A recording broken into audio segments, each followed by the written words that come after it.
Shabbat Shalom, everyone. So wonderful to see you all. We took our kids to the pool the other day.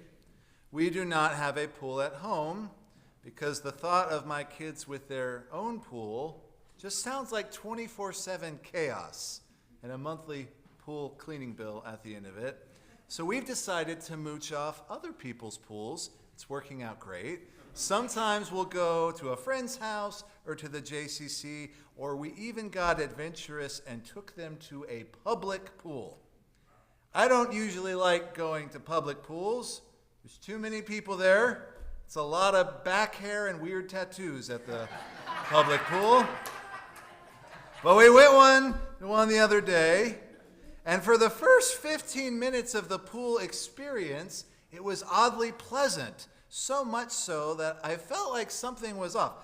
Something wasn't right. I couldn't put my finger on it. And while I was playing in the water, I was playing with my kids, and they were splashing me in the face. I looked around at other families and other dads who were likewise playing with their kids, and they were also getting splashed in the face. And I finally realized what felt off was that parents were there with their kids at the pool.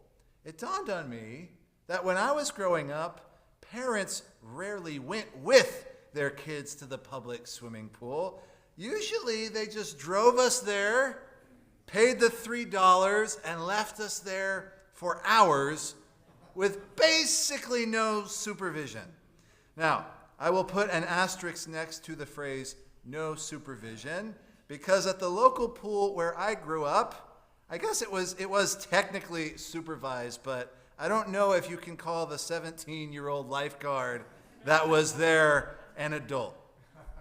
Come to think of it, I really have been thinking about this. I don't remember seeing any adults at the pool where I grew up. The whole facility was monitored, run, and supervised by a group of teenagers who were kind of half paying attention the whole time. But let me tell you, they ruled that swimming pool with an iron fist. I had to call my brother to get the details of this guy. There was a lifeguard named Rabbi.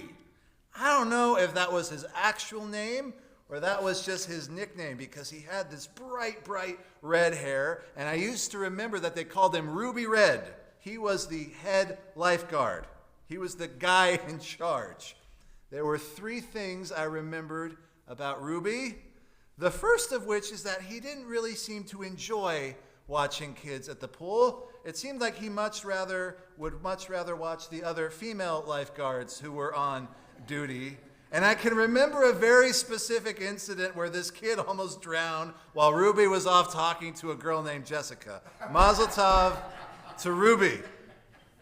The second thing I remember about Rabbi was that he was always telling me and my brothers to cut out the horseplay.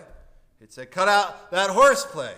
Hodson, you better cut out that horseplay." And this was always really confusing to me because I didn't know what horseplay was as a child. I remember thinking that it was such an odd thing to say to a bunch of kids in a pool because horses don't swim in the water. I was always, what is this horseplay? And the third thing I remembered about Rabbi was that if you did too much horseplay, he'd yell, "All right, you're out of the pool, out of the pool. It's time for you to sit on the asphalt." After this declaration was made, me and my idiot brothers would have to get out of the pool, and we'd have to sit on the hot concrete next to Rabbi, who was comfortably sitting on his tall little lifeguard chair that had a little umbrella over it. Sitting on the asphalt next to Rabbi was tough, man. There was no shade, and the ground felt like a skillet. And you were wet when you got out of the pool, so you kind of just sizzled there, baking in the Texas sun, until Rabbi felt like you had paid your debt to the pool society, and he would finally let you back in the water. And man, when you hit that water after being on the asphalt, it was the most refreshing, life-saving experience your body had ever felt. It was like a spiritual baptism in holy water. It's like a mikveh that revived the soul. It was just, Also, just for what it's worth, I don't know how legal it was to have a pool with literally no adults around to run it with just some flirty teenage boy handing down the asphalt punishment to kids. There's no way this was illegal or that it was legal. I suppose that's just the way it was at Long Branch Pool in Killeen, Texas in 1995. This week, friends, we have a double Torah portion, Parshat Matot and Matot-Masei. However, this is not the content I want to discuss with you tonight. I'm much more interested in our Haftorah from Yirmiyahu Hanavi, from Jeremiah the prophet. Now, for those of you who keep track of such things, you'll notice that last week we also had a Haftorah from Jeremiah, because in the 3 weeks before Tisha B'Av, which is the holiday that remembers the destruction of the Jewish temples, we read from the prophets, specifically Jeremiah and Isaiah, and we hear their words of warning and consolation. Now, Jeremiah is a very interesting prophet. Last week, we read from chapter 1 of the book named after him, and we're told that Jeremiah is really just a kid when he is called to prophecy on behalf of God. I've always imagined him to be a teenager. Think of a 17-year-old, perhaps much like our friend Rabbi from the swimming pool.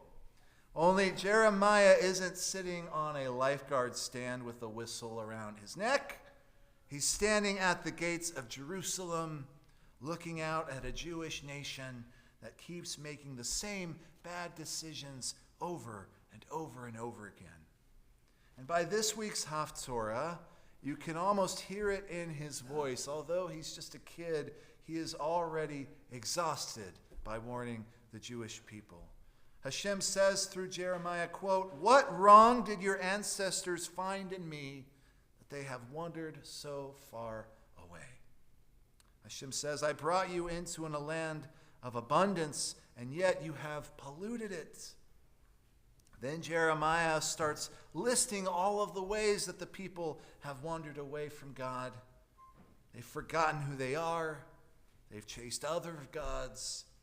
They've traded living water for broken cisterns that can't even hold liquid. I think that's one of the most beautiful images in the entirety of Tanakh. God says, quote, "I offered you a flowing stream, and you chose a cracked bucket instead." Jeremiah can't understand why the people would do this, and honestly, neither can we. Because haven't we all done some version of this? Haven't we all chosen the thing that doesn't really satisfy? Haven't we all ran after the thing that promises happiness but never quite delivers?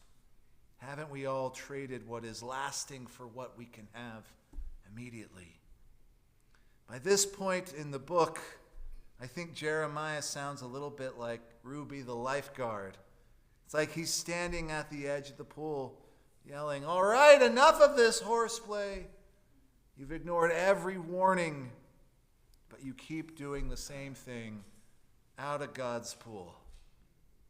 But for the Jewish people, out of the pool wasn't sitting on hot asphalt for 15 minutes. It was much, much, much worse. It was exile. It was Babylon. It was watching Jerusalem fall. It was losing our temple. It was leaving the land that they had loved so much. Now Jeremiah knows what's coming, and he's frustrated because he also knows that it didn't have to happen. This punishment isn't random. It's the consequence of refusing to listen to God. But here's what I love about Jeremiah. Even when he's at his most exacerbated, even when he's practically shouting at the people to get out of the pool, he never says that they're out forever. In fact, woven through Jeremiah's words is this quiet promise. He tells the Jewish people, "You will come home, not today, not tomorrow, but someday." This relationship with God is not over, he says. Your story isn't finished. God will give you another chance. And that's why even in this week's Haftorah, after all of this rebuke, we're told that God still longs for the Jewish people to cry out, "Avi, my Father. Dear friends, please hear me. The door isn't locked. It's still open, and it always has been. Judaism has never really believed that a mistake has to become an entire identity. A failure once does not have to become your entire future. Yes, sometimes you'll have to sit on the hot asphalt for a while. Yes, there are consequences to our actions. And yes, sometimes life has a way of forcing us to stop the horseplay and think about where we're headed. But the purpose of the asphalt isn't to leave you there forever. The purpose is to make you appreciate that living water again. Now that I'm older, I've realized why the return to the pool always felt so amazing. It wasn't just because the water was cool, which it was. It was because the time on the concrete reminded me what I had taken for granted. When I got in the water, I somehow noticed every splash again, every breeze, every laugh. I appreciated the gift in a way that I couldn't before. And I think that's Jeremiah's hope for Am Yisrael. Not that they suffer, but that after their suffering they can remember. They can remember who they are. That they can remember the God who has never stopped waiting for them. That they can remember the Mayim Chayim, the living waters that they abandoned. My dear congregation, all of us have seasons where life feels a little bit like our tuchus is sitting on that hot asphalt. Maybe it's a relationship that's strained. Maybe it's a job that didn't work out.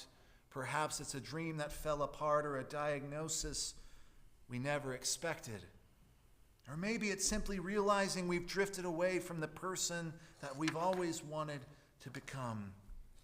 But Jeremiah reminds us that those moments don't have to be the end of our story.